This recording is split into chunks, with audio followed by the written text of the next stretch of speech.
আসসালামু আলাইকুম রহমতুল্লাহি বরকাতু। আশা করি সবাই ভালো আছেন। আমি আল্লাহর রহমতে ভালো আছি। কিছু চুলকন্যা সাংবাদিক আছে এবং কিছু চুলকন্যা বুদ্ধিজীবী আছে।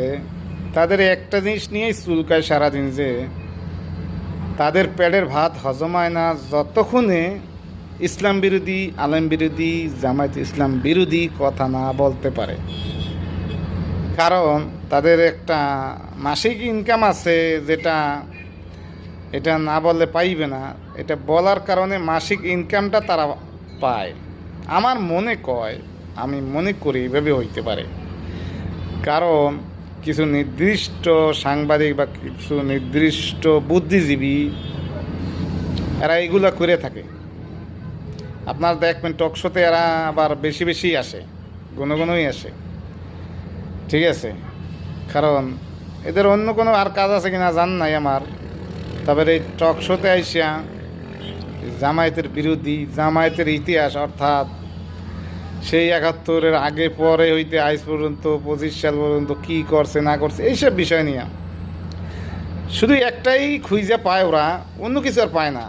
আমার মনে কয় ওই যুদ্ধ অপরাধী, যুদ্ধের বিরোধিতা করছে এইসব, এছাড়া অন্য কোনো অপশন ওদের কাছে এখন পর্যন্ত শেখ হাসিনা যোগাই দিতে পারে নাই, ভারতও যোগাই দিতে পারে নাই।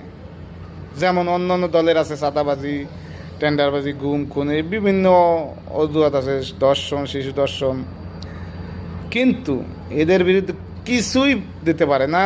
খালি একটাই দিতে পারে, সেটা হইলে যে তারা যুদ্ধ অপরাধী।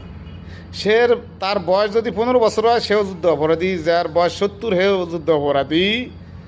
শেখ হাসিনারা বিএনপির কাছে এখন, আগে ছিল শেখ হাসিনার কাছে, আর এখন হলে বিএনপির কাছে।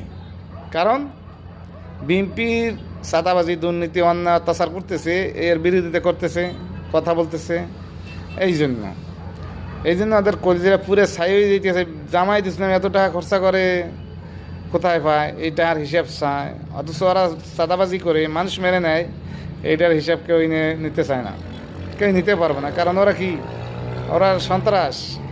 ঠিক আছে, এই জন্য দেন এই কয়দিন পাথর মারিয়া প্রকাশ্যে মারছে, অথচ কেউ ফিরায় নেই, কেউ ফিরে নেওয়ার মতো সক্ষমতা হয় নাই তাদের, যে এই মানুষটারে অপরাধ করুক, দেশের আইন আছে, আইনের বিচার হবে। কিন্তু এইভাবে একটা মানুষকে পাথর মাইরে ফেলাইছে প্রকাশ্যে, অথচ হেরা বলে ওটা হেদের দলের লোক, মারছে হেদের দলের লোক।